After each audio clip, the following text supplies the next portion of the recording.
wabarakatuh. Kami dari kelompok 2 mau presentasi tentang bencana asam. Di sini kelompok kami ada saya sendiri, Dr. Maulana, saya Natani Maulana Sumpul, Saya Serena Rafriza. saya Muhammad Farhadi.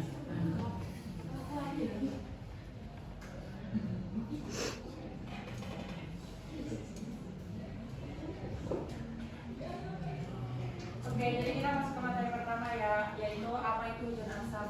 Hujan asam adalah segala macam hujan yang memiliki pH di bawah 5, 7 dan yang bersifat asam. Nah, hujan asam ini bersifat korosif dan dapat mengikis partikel lain. Jadi semisal hujan asam itu mengenai seperti kayak aspal ataupun kayak tembok rumah kayak gitu, dia lama-kelamaan bisa terkikis karena memiliki pH yang rendah. Hujan ini juga mengandung endapan sulfur, SO4 dan nitrogen oksida atau NO. Endapan ini biasanya berasal dari kegiatan industri dan juga emosi kendaraan bermotor. Misal kayak motor-motor yang pakai knalpot, brok itu biasanya asapnya itu bisa ke atas dan membuat teroksidasi dan menyebabkan terjadinya hujan asam.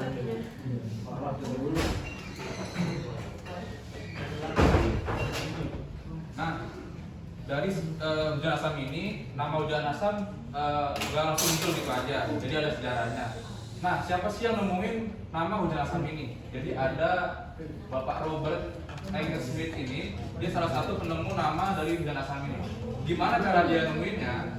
Jadi dia ini seorang ahli kimia dari Skotlandia dan dia ini suka meneliti tentang isu-isu lingkungan. Nah, pada tahun 1852, dia ini lagi penelitian di sebuah kota di Inggris yaitu Manchester. Nah, dia tuh karena daerah Manchester ini merupakan salah satu daerah industri. Nah, pada tahun ini juga 1852 sempat terjadi revolusi industri besar-besaran. Jadi pada abad 18 sampai abad 19 awal itu industri lagi tergetarnya dan juga industri itu sangat mengeluarkan emisi yang banyak melalui produksinya karena pada zaman dulu produksi dari pabrik ini kebanyakan ditenagai oleh batu bara. Nah, lanjut lagi di negara Inggris ini tepatnya di kota Manchester, dia meneliti bahwa kenapa hujan di daerah industri ini lebih asam daripada di daerah pedesaan. Nah, dia membandingkan bagaimana terjadinya gimana terjadinya nama hujan asam ini. Nah, pada tahun 1852 selanjutnya itu sampai tahun 1870-an, Smith ini melakukan penelitian seperti pengukuran di berbagai kota-kota perindustrian di Inggris ini, dan dia mencoba menghubungkan dari bahan bakar dari industri tersebut dengan terjadinya hujan asam ini, teman-teman. Jadi dia meneliti gimana polusi ini nanti akan naik ke udara dan menyebabkan hujan, dan juga kadar airnya itu sendiri berbeda dengan hujan biasa, yaitu lebih asam. Dan akhirnya pada tahun 1872 setelah penelitian panjang tadi, akhirnya Smith ini menemukan bahwa ini tuh hujan asam melalui bukunya yaitu Air and Rain: The Beginnings of Chemical Climatology. Jadi ini pertama kalinya kita menyebut fenomena ini sebagai hujan asam secara resmi dan juga dikenal oleh komunitas dunia. Nah, seperti yang tadi sempat saya mention, sumber-sumber hujan asam ini sangat beragam, dan juga hujan asam ini terbagi ke dua komponen yang menyusunnya, yaitu ada dari sulfur dan juga nitrogen oksida. Nah, dari sumber-sumber ini dari mana sih? Jadi sumber sulfur ini berasal dari bahan bakar pabrik yang digunakan tadi, seperti batu bara dan juga minyak-minyak yang dibakar oleh pabrik-pabrik tadi. Nah, selanjutnya adalah hasil dari pabrik tersebut, yaitu berupa biji logam yang mengandung sulfur, yaitu seperti zinc atau seng, nikel, dan juga tembaga. Nah, bukan hanya dari faktor manusia saja, sumber-sumber ini juga bisa berasal dari lingkungan. Contohnya adalah fenomena letusan gunung berapi Dan juga salah satunya adalah pembusukan gas organik, yaitu dari sisa komponen dari makhluk hidup yang didegradasi oleh bakteri, juga termasuk salah satu pemicu adanya hujan asam dari lingkungan. Yang selanjutnya adalah sumber nitrogen oksida. Salah satunya adalah dari petir. Jadi petir ini termasuk sumber dari hujan asam tersebut. Kenapa bisa terjadi? Karena oksidasi N2 di udara pada saat petir itu menyambar, terjadi reaksi antara N2 di udara menjadi NOx atau juga nitrogen oksida. Yang selanjutnya adalah kebakaran hutan dan pembakaran liar. Itu termasuk salah satu sumber dari nitrogen oksida dari asap-asap yang dihasilkan dari pembakaran hutan tersebut bisa menjadi salah satu faktor terjadinya hujan asam. Dan juga emisi kendaraan bermotor dari penggunaan bensin dan solar kendaraan juga termasuk dalam salah satu dari sumber hujan asam. Nah, sempat aku mention tadi dari sumber-sumbernya adalah dari pabrik. Berikut adalah salah satu 5 kota industri terbesar di Indonesia. Yang pertama adalah Serang, ada Batam, ada Tangerang, ada Karawang, dan ada Bekasi. Nah, dari 5 pabrik ini itu termasuk salah satu penyokong terjadinya sumber hujan asam di Indonesia. Jadi dari polusi yang dihasilkan dari pabrik-pabrik ini bisa menjadi salah satu faktor turunnya hujan asam di Indonesia, gitu teman-teman. Nah, kita ambil salah satu saja kasus hujan asam di DKI Jakarta. Nah, sempat dari 5 pabrik besar tadi kan banyak emisi atau asap yang dihasilkan. Nah, itu memicu adanya berkembang suatu awan yang sebetulnya terisi oleh zat sulfur dan nitrogen oksida tadi. Nah, dari awan dari pabrik tersebut pasti terbawa oleh angin ke kota-kota di sekitar pabrik tersebut. Nah, salah satu terdampaknya adalah di daerah Jakarta. Salah satu lokasinya bertempat di Bundaran HI, Kebun Jeruk, dan juga Jalan Aksa. Nah, melalui jurnal ini sempat diteliti bahwa hujan tersebut itu komposisi airnya itu di bawah 5,6, jadi termasuk asam sekali untuk air hujan. Dan biasanya terjadi di musim-musim kemarau karena di situ cuaca sangat kering dan juga mendorong penguapan dari sisa limbah tersebut. Yang selanjutnya adalah seperti kita tahu di daerah DKI Jakarta itu banyak sekali kendaraan bermotor yang sangat padat lah. Kalau teman-teman tahu kan di DKI Jakarta itu rawan macet di daerah-daerah tersebut. Nah, itu bisa menimbulkan pengumpulan emisi kendaraan yang nantinya akan menjadi sumber dari hujan asam tersebut karena ada kandungan SO2 dan NO2 dari emisi tersebut. Nah, dampaknya dari hujan tersebut sebagian bangunan itu menjadi korosif dari hasil hujan tersebut dan juga bisa merusak tanaman di sekitar perkotaan tersebut dari hujan asam tersebut, dan juga sangat berbahaya bagi sumber-sumber air di masyarakat sekitar karena dari hujan asam tersebut bisa mencemari kualitas air dari sumber air tersebut.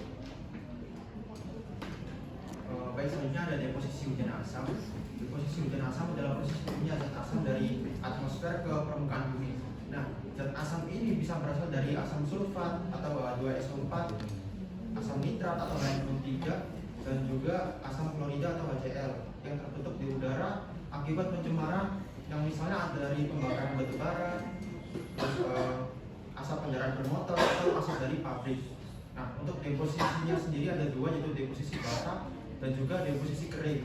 Untuk deposisi basah adalah zat asam yang dari udara turun ke permukaan bumi melalui air dari hujan. Nah, untuk deposisi kering adalah zat asam yang dari udara yang menempel ke daerah permukaan tanpa adanya hujan. Nah, ini salah satu mekanisme dari hujan asam. Bisa dilihat dari pabrik tersebut, pabrik akan menghasilkan NO2 dan SO2 ke udara dan terbentuk jadi asap, awan. Nah, dari awan tersebut akan mengalami reaksi oksidasi dan juga pertambahan dari zat H2O dari evaporasi perairan. Nah, dari bahan-bahan kimia tersebut jika tercampur di awan, jadi reaksinya akan mencapai H2SO4 dan juga HNO3 yang kita kenal sebagai hujan asap. Selanjutnya itu ada reaksi pembentukan hujan asap. Nah, reaksi pembentukan hujan asap itu yang pertama kan ada di belakang tadi ada dua, ada dari yang sulfur oksida sama nitrogen oksida. Nah, dari sulfur itu S2 itu dia di udara teroksidasi jadi S3, lalu S3 itu bertemu dengan air, lalu terjadilah H2SO4. Nah, tadi yang dibilang penyebab di awan hasil dari pabrik-pabrik yang disebutin sama studi kasus tadi yang menyebabkan turunnya hujan asap dan membuat pH menjadi rendah. Yang kedua itu ada nitrogen oksida. Nitrogen oksida itu larut dalam air dan membentuk asam nitrat. Lalu hasil dari nitrogen oksida dan si sulfur oksida ini tadi bertemu dan membuat pH hujan itu menjadi sangat rendah di antara 5 atau 6 yang menyebabkan hujan asam turun ke Indonesia. Nah, jadi ini ada skala pH di mana hujan asam ini masuk ke rentan 4,2 sampai 4,4. Jadi jika jatuh ke perairan itu bisa menyebabkan kualitas air buruk dan juga dia terkena sama ikan itu bisa mati.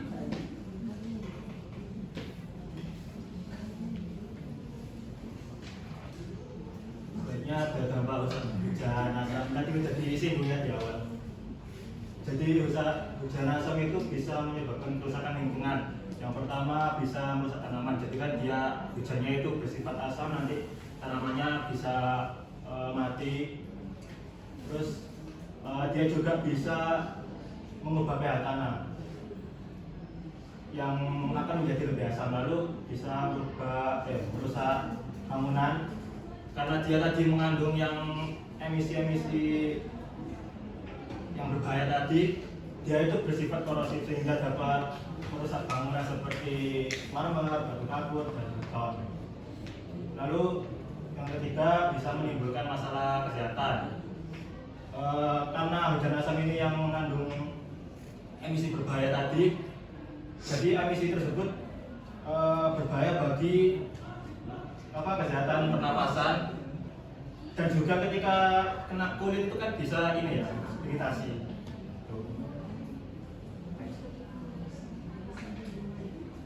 Lalu apa sih upaya untuk mencegah terjadinya hujan asam?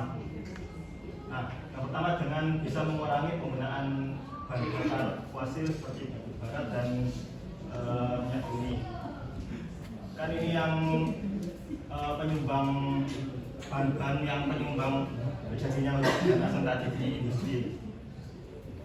Lalu menggunakan sumber energi terbarukan seperti pakai panel surya atau kincir angin, kan itu lebih lebih efektif karena tidak menimbulkan emisi yang berbahaya gitu. Lalu memakai kendaraan dengan bahan bakar yang ramah lingkungan, itu contohnya bisa pakai biodiesel atau pakai sepeda motor gitu. Biar berkurang ya ininya. Lalu membatasi penggunaan listrik, misal ada keran yang dibiarkan terbuka itu ditutup, jangan dibiarkan, nanti dia berpengaruh kan sama reboisasi. Nah ini kan dia selaras sama materi yang satu tadi. Iya, kan kalau adanya deforestasi itu dia berkurang kan ininya pohon-pohonnya. Jadi si hutan ini kekurangan pohon untuk menyerap emisi-emisi yang berbahaya tadi, sehingga akan masuk ke awan gitu. Dan mungkin reboisasi ini kan bisa untuk menyerap si airnya tadi kan, jika dari hujan asam airnya ke tanah kan dapat merubah pH tanah. Nah, kalau reboisasi kan bisa diolah lagi dengan si kuahnya itu.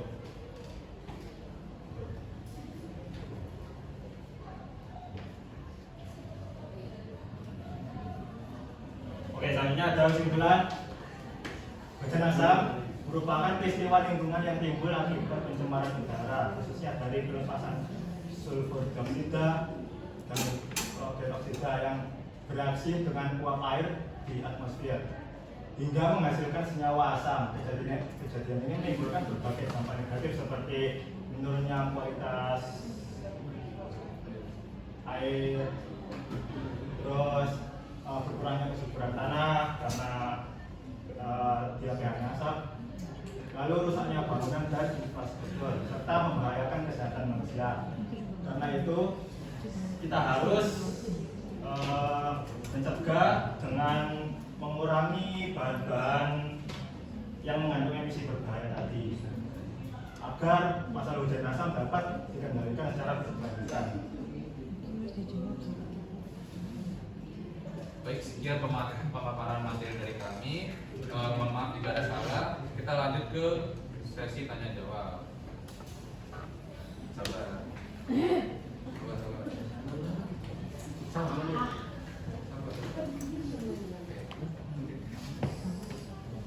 Oke. 3 orang yang bertanya, sabar. Tak hitung sampai 3. 1, 2, 3. Perkenalkan, nama saya Anissa dari absen 21. Pertanyaan saya itu kan hujan asam itu kan langsung kena ke genteng. Itu bakal mempercepat proses kayak rapuh gitu atau gimana? Terus kan ada cat kayak cat pelapis anti bocor. Itu tuh ngaruh apa enggak sih?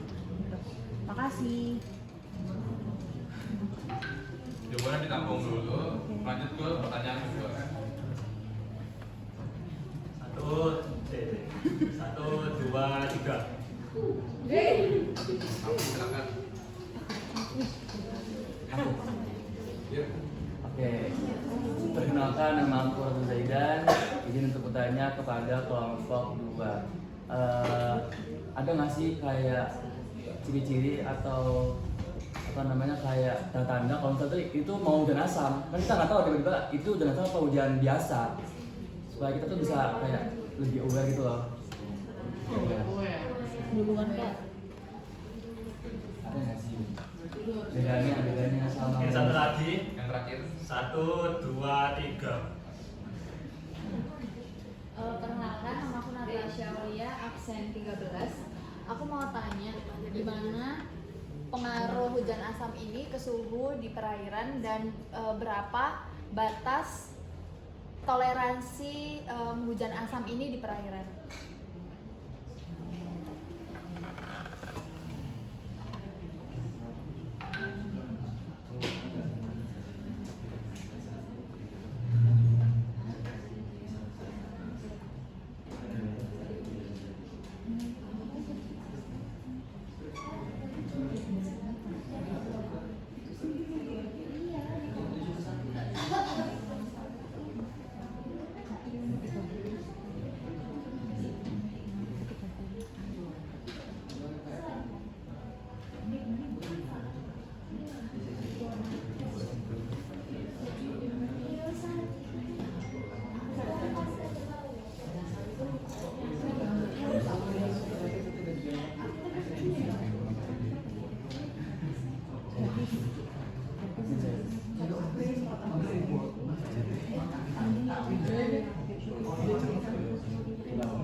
hujan asam bisa bikin genteng lebih cepat rapuh.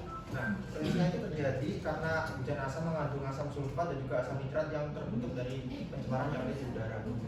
Saat air hujan asam mengenai genteng, zat asam tersebut bereaksi dengan mineral menyusun genteng, misalnya kalsium karbonat pada semen atau tanah liat. Nah, reaksi ini melarikan mineral sehingga permukaan genteng terkikis menjadi rapuh, retak, dan gampang ditumbuhi.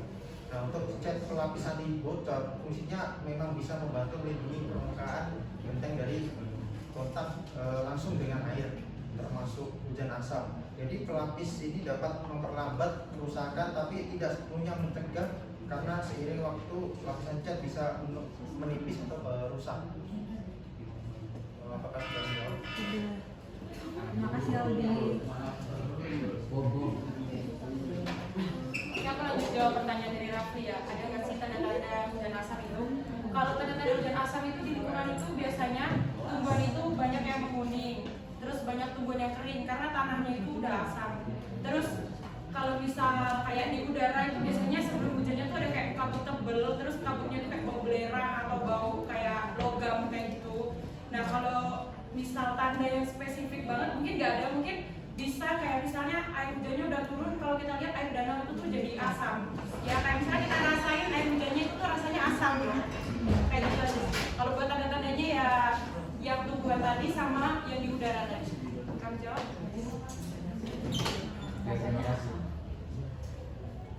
Aku izin menjawab pertanyaan dari Natasha. Jadi, apakah hujan asam itu berpengaruh pada suhu di perairan? Sebenarnya tidak berpengaruh, karena berpengaruhnya itu lebih ke pH-nya. Jadi, karena dia asam nanti kan dia bisa mempengaruhi pH di perairan tersebut. Jadi, misal ada yang ya ada biota seperti fitoplankton itu kan ada optimalnya kan, dia hidup di perairan itu kayaknya berapa. Nah, jadi batas toleransinya itu ketika pH di perairan itu di bawah 5,5 itu si biotanya itu sudah terganggu, dan jika kurang dari 4,5 itu biotanya tidak mampu bertahan di perairan tersebut. Nah, aku tadi sempat baca berita di Bogor, ya Bogor itu dia kandungan pH-nya sampai 2 sekian gitu, 2, berapa gitu. Nah itu kan berarti asam sekali. Jadi dia mempengaruhi biota itu nanti di perairan. Aku menjawab.